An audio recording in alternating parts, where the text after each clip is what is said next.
in here.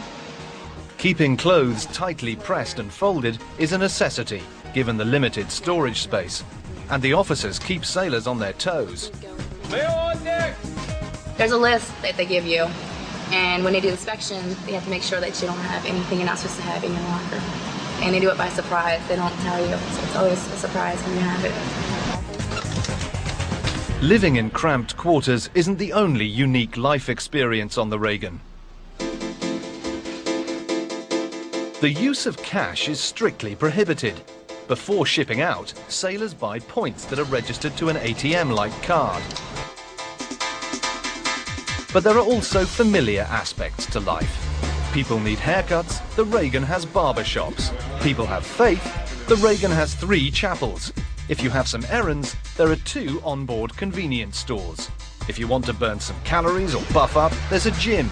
And for that good old snail mail, there's always the post office. If you're out of stamps, don't forget that Navy cash. Thank you.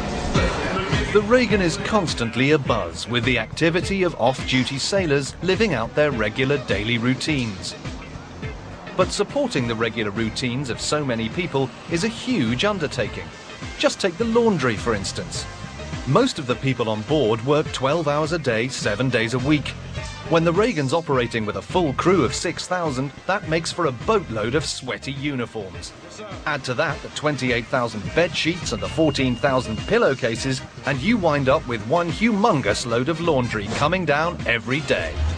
Altogether, these machines can turn out nearly 5 metric tons of laundry a day.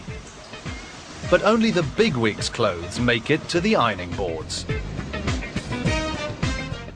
We iron khakis, which is officers and chiefs' uniforms. For the people who work here, there's a definite sense of pressure to pull off the perfect press. Especially if it's the captain or the executive officers. We make sure that they look squared away.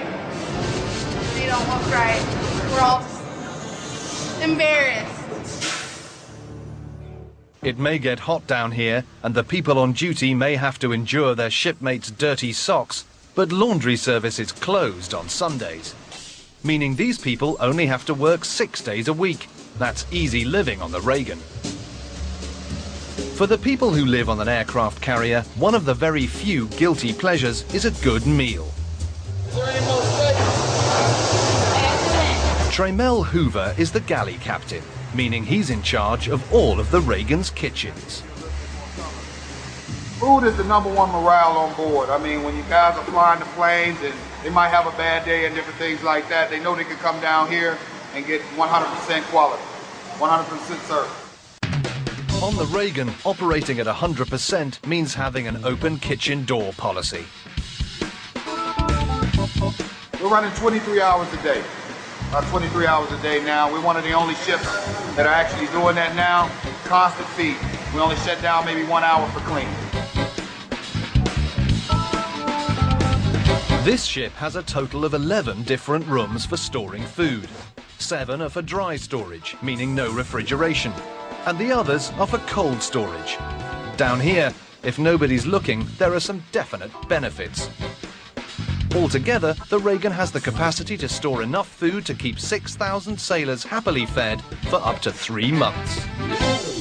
When you have a happy crew, you have a happy ship. You know, everything is happy. Everything runs smooth. We take a lot of positive inputs from the crew, and whatever they want, that's what we give them. Giving the customer what they want? That sounds like private sector stuff, which is exactly the point here. The people who work in these kitchens are no longer called mess management specialists. They're known as culinary specialists. Something new to the Navy. They are now given the same credentials as their civilian counterparts. Because there's an open kitchen, it's hard to count, but official estimates are that when the Reagan is at full capacity, over 18,000 meals are served every day. All of that chowing can lead to plenty of trash, from bones to napkins. Those things don't just disappear. It's a city of 6,000 and no landfills to speak of.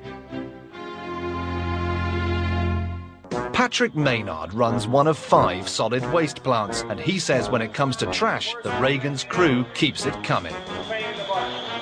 Actually, it's pretty consistent. We're constantly having trash coming in. 24 hours a day we have trash coming in. It takes a variety of machines to break down different types of garbage. Anything such as clothing, wood, anything of that nature gets put into this incinerator. Here, the contents are cooked to 660 degrees Celsius. Then the ashes are discarded overboard. But extreme heat isn't the only way to break down garbage. A saltwater bath also does the trick in prepping certain materials to walk the plank. Anything that can be broken down by salt water, such as paper, food, anything of that nature, gets put into what we call the pulper. It gets put into the machine. Machine rotates inside, breaks all the particles down, and sends it overboard. For environmental reasons, plastic materials can't be tossed overboard, so this machine is used to compress it into more storable units. And turns it into basically looks like a hockey puck, a big hockey puck. Pucks come out just like this, fully compressed and melted. These hockey pucks are eventually transported to land-based disposal sites. It may seem like dirty work, but what happens down here is what keeps the Reagan clean. So is there any hope for a nightlife on this city at sea? Welcome to the hangar bay. This 7,000 square metre aeroplane parking lot doubles as a town square of sorts. The eerily coloured lights are not for ambience. They make it hard for enemies to spot the ship at night. But the people who gather here aren't thinking about keeping a low profile. They're ready to blow off some steam. From karaoke to sumo wrestling to self-defense classes, the hangar bay is like a giant park minus the pigeons. From the nightlife in the city centre of the hangar bay to the daily grind of the thousands of workers who sustain this ship's massive population, it's all evidence that the Reagan is its own city at sea, and then some. Everything that you can imagine in a city, we have on board this ship. The only thing is, our mission is to protect the United States.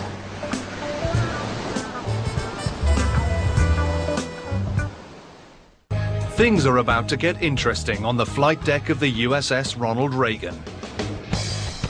The airpack handling team, here to give the Reagan the go-ahead to launch and recover airplanes, has seen the crew run drills without any actual planes.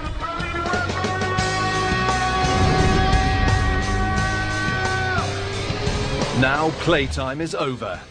It's time to get real. We want airplanes on board because what we do is shoot and catch aircraft.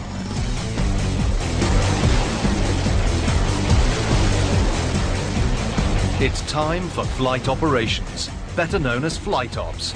These exercises will give the Reagan further levels of flight deck certification. What I really do is enjoy the show.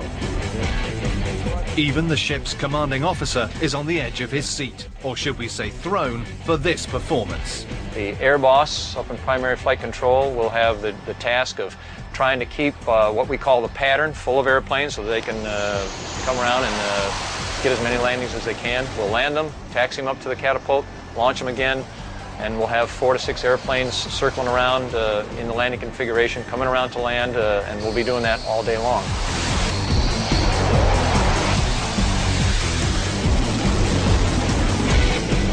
William T. Cooney is the main man running this reality check. My job as air boss is just to make sure the safe and prompt execution of the airplane and getting aircraft on and off the carrier safely.